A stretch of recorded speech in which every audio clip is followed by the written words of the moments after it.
During Donald Trump's presidency, U.S.-China relations entered a period of intense rivalry, marked by a trade war, technological decoupling, and sharp political rhetoric. Washington imposed tariffs and targeted Chinese tech firms. Beijing responded with strategic countermeasures, ranging from reciprocal tariffs to deepening global alliances. China's approach blended economic resilience, regional influence, and even diplomatic maneuvering to counterbalance U.S. pressure while safeguarding its long-term interests. From the Belt and Road Initiative to efforts in tech self-reliance, Beijing now turned confrontation into calculated opportunity. But will China be able to navigate Trump's tough policies while advancing its own global vision? That will be our discussion today. For In-Depth, I'm Halal Hamalawi. Stay tuned.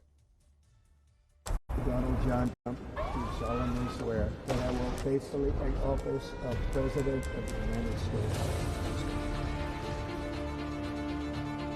Capital open, the Americans and reciprocity.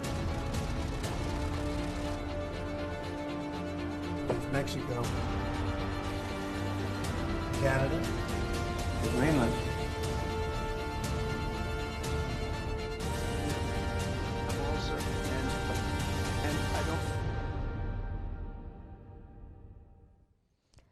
China's strategy amid President Trump's tariffs is one of calculated resilience and assertive diplomacy.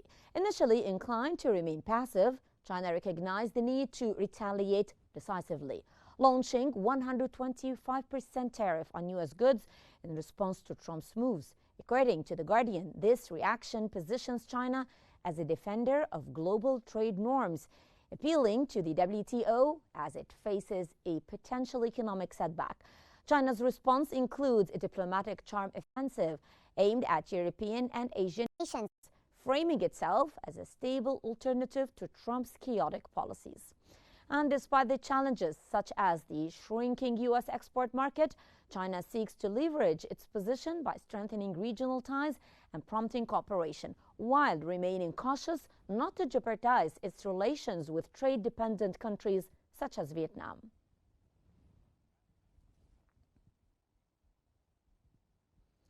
The future of the U.S.-China trading relation is precautious. Following President Trump's tariff strategy on April 9, 2025, Trump paused tariffs for most countries but escalated duties on China to 145%, prompting China to retaliate with 125% tariffs on U.S. goods.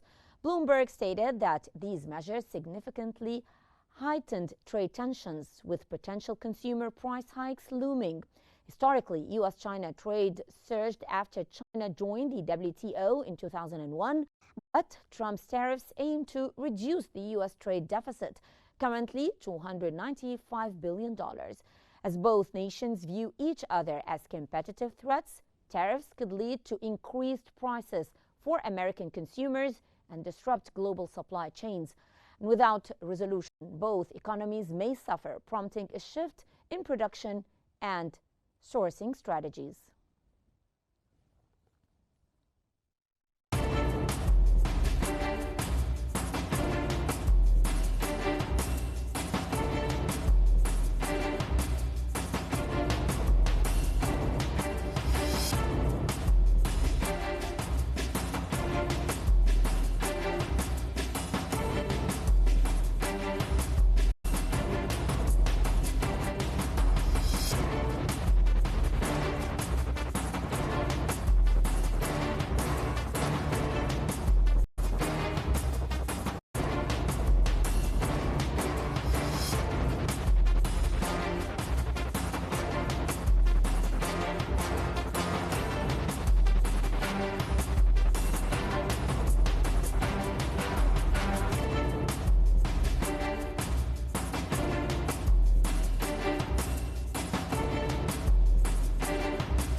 As China navigates the complex landscape of U.S.-China relations under Trump, Beijing employs a strategy of arm wrestling through economic and diplomatic maneuvering, of course, leveraging alternative markets and international alliances to counter American pressures. And for more analysis, we're now joined by Mr. Nader Rong Huan, political analyst and writer, joining us from Beijing. And we're also joined from Washington by Mr. Justin Thomas Russell, Executive Director of Global Foreign Policy Center of Washington. Welcome to both of you. I would start with Mr. Huan. Now, sir, how did the Trump administration's trade war reshape China's strategic approach to its economic policies?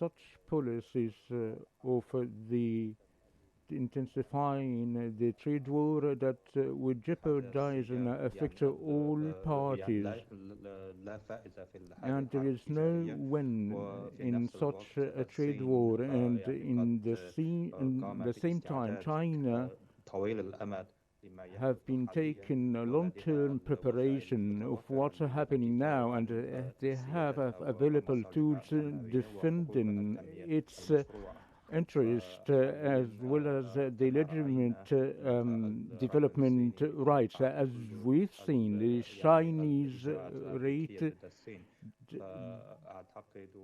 and I think that China has the ability and the determination to defend its interest, and also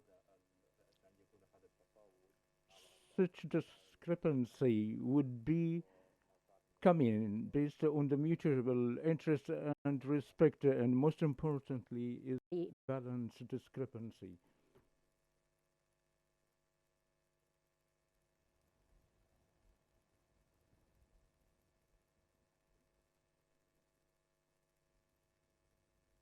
Mr. Russell, how did the Trump administration perceive the growing economic and technological challenge posed by China, in your own opinion?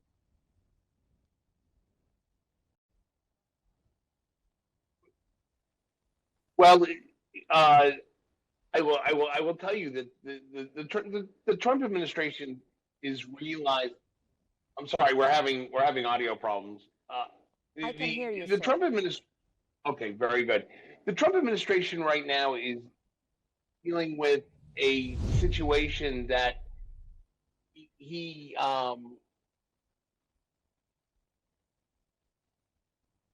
Yes, we can hear you, sir. Go ahead.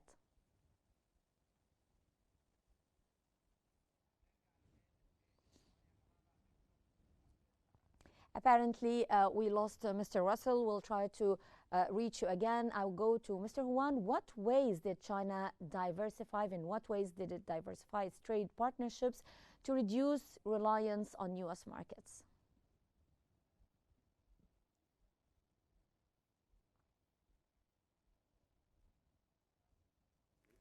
Yes, sir. Yes, go ahead, Mr. Wan.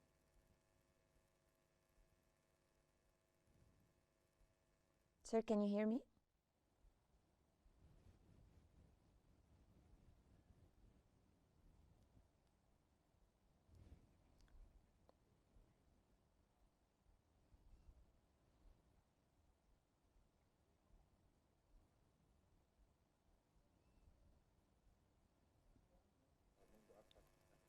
Has mad throughout years to diversify the markets for its goods through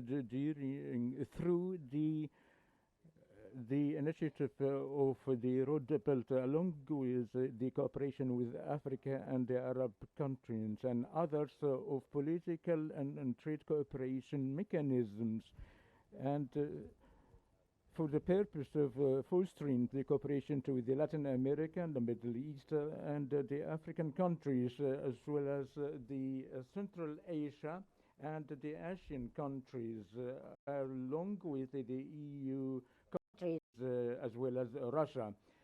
By this, minimize the dependence of China on the US goods. Also expanded the internal demand and fostering the consumering of the domestic good by establishing the unified domestic market in order to give a momentum of the economic growth by consuming.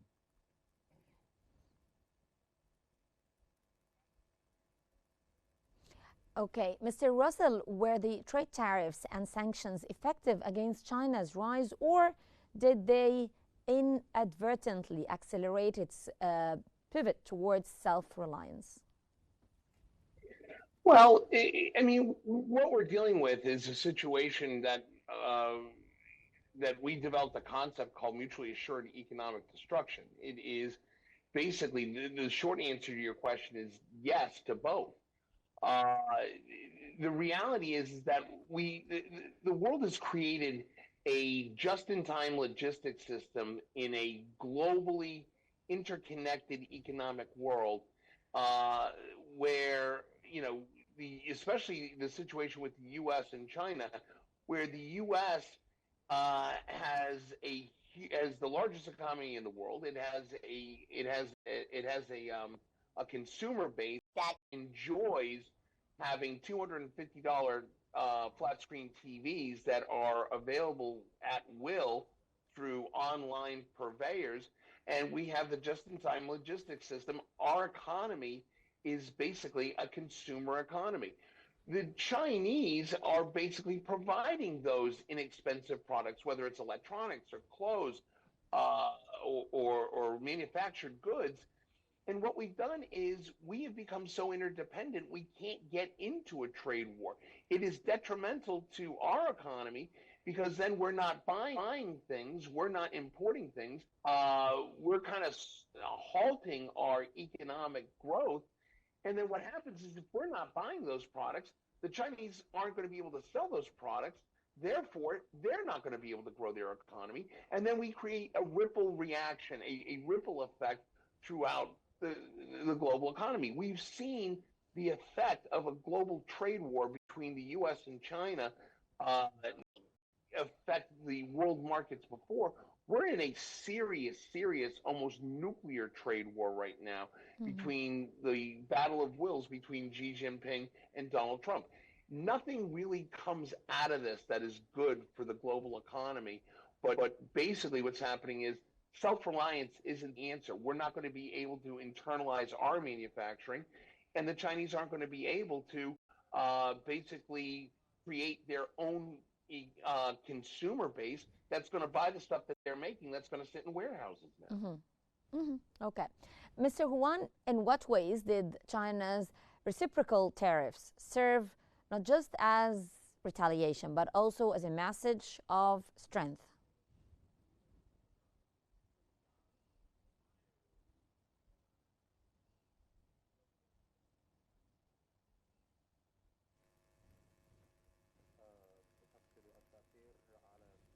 You mean the effect upon the United States? Yes.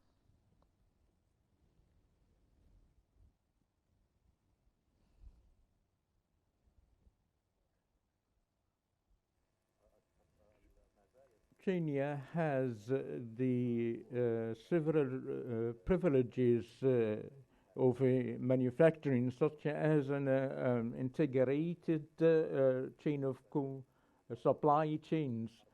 With respect to the trade war with the United States currently, as I see, so the poll now at the Chinese court as China imposed restraints to facilitate the key goods such as minerals and other productions that cannot find alternative in the US markets. In and also the negative impact along with damages upon the daily life for the American, and also may lead to the inflation or the high prices of the goods for the consumers, as well as the loss of the American companies. And I think the trade war is currently just for to see who's going to be resilient for a long term, and of course the loss, and who is going to be the big loser in it. Mm-hmm. Mr. Russell, how did U.S. political and media narratives shape public perception of China during the Trump years? Well, during the Trump years, we had kind of a conflict as far as the messaging coming out of Washington to the general electorate, as well as how the media covered it. It depended on who the media outlet was. We've heard over the years that China is the largest security threat to the United States, and we've also heard that in our media that China views the United States as their greatest security threat. The reality is the threat isn't security. I mean, the idea that China and the United States are going to get into a fighting war, I think, doesn't make sense for Beijing or Washington. And it goes back to what we're seeing today, the economic effects. The idea of China invading Taiwan and taking Taiwan by force is going to create such a global uproar and create such global tension that will only affect negatively the Chinese economy, because if you've got China in a war stance in the South Pacific, you've got the Western economies who largely trade for those goods coming out of the Far East in China are going to stop that. And as a result, the Chinese economy is going to fail, and that's going to put the Chinese central government in jeopardy. The bottom line here is that the way that the U.S. is covering this, the way that Trump has covered this, has created a lot of conflict, even within the Republican Party. We're starting to see Republicans on the Hill starting to break away from Donald Trump because of these tariffs, because of the trade war that he's creating with China. And I think that that's going to affect him negatively. But until we start to see cooler heads prevailing in both Beijing and here in Washington, we're going to see an economic struggle, and we're going to see what we're thinking might be a U.S. recession. But I think what could ultimately happen is we could see a global recession that even Beijing is going to see a backtrack of their economy, which is going to hurt Xi Jinping in the long run. Mm-hmm. Mr. Huan, how did China use international alliances like the Belt and Road Initiative to counteract Trump's policies?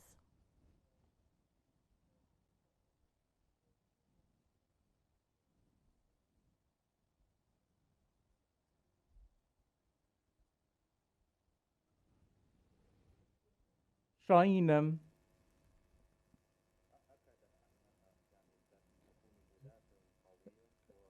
reiterated that is going to be and have a decisive defense and rely in order to create a multilateral system, and also to diversify its partnerships and to establish trade relations along with all the countries based on the mutual benefits. And in light of the trade protectionism measures, China is going to lead the economic globalizations along with to expand its partners as China sees the trade protectionism has no future, and we should build a system, a trade or multilateral trade system, and the free trade are the basics for prosperity and the world economic growth.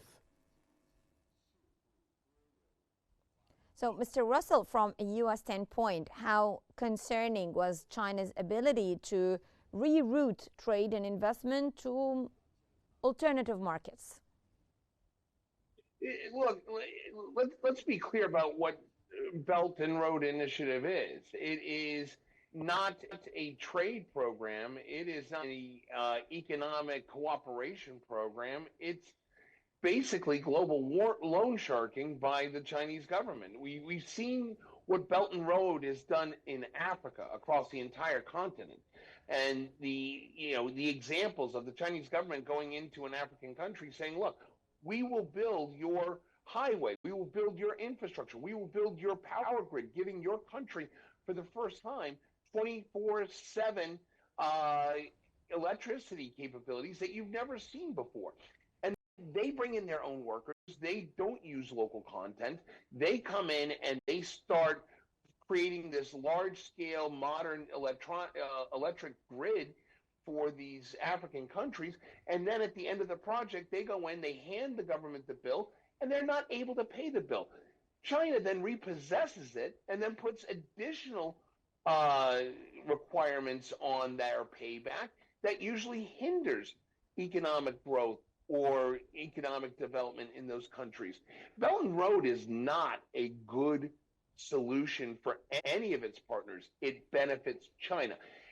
Back to your original question, is how has the United States viewed China's Belt and Road program as some sort of economic growth?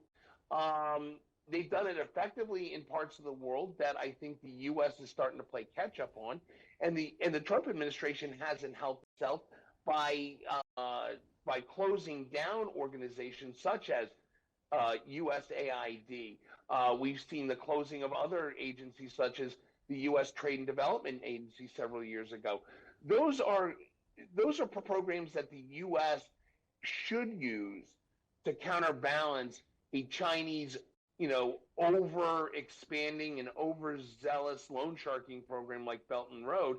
And what they need to do is, what the United States needs to do is look at creating public-private partnerships that involve local content and create a better and expanded ability for our partners in those areas, such as our partners in Africa, our partners in the Far East, our partners even in Eastern Europe. They need to be able to stand on their own 2 feet and have sustainable economic development that does not include the thumb of an overlord government such as what we see in Belt and Road out of the Chinese government.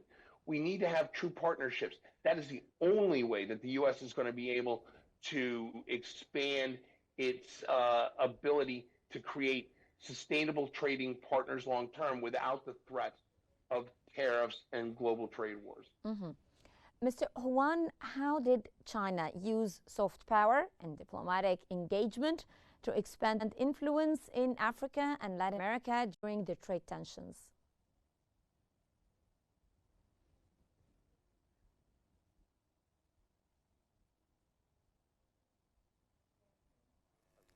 Does not want to expand its leverage in any other areas in the world, but they want to change the partnership into economic collaboration through the joint cooperation. China currently has very advanced technology and the capitals for investment that should be directed to Africa to gain the mutual interest and benefits and to assist the African continent and other countries from the developing countries to improve the livelihood of their people.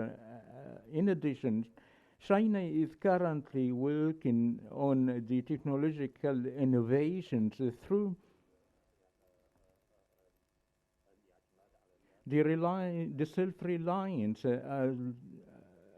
and the good optimizations of its human resources and to exchange the development opportunities with these countries to achieve the joint and mutual interest. But the U.S. Strategy serving the state or its administration strategy to and the solidarity of the developing country and have some sort of coexistence with the humanity. Well, that was Mr. Nader Rongkwan, political analyst and writer, and Mr. Justin Thomas Russell, Executive Director of Global Foreign Policy Center of Washington. Thank you both for your valuable insights. And ladies and gentlemen, we need to remind ourselves, will China's strategies yield lasting global influence? Can the United States maintain its edge amid shifting power dynamics? Is the economic decoupling inevitable, or is coexistence even possible? Only time will tell how this high-stakes rivalry will reshape the world order. This brings us to the end of today's episode of In Depth. I'm Hera Al-Hamalawi. Thank you so much for joining us, and stay tuned for more updates here on Q News.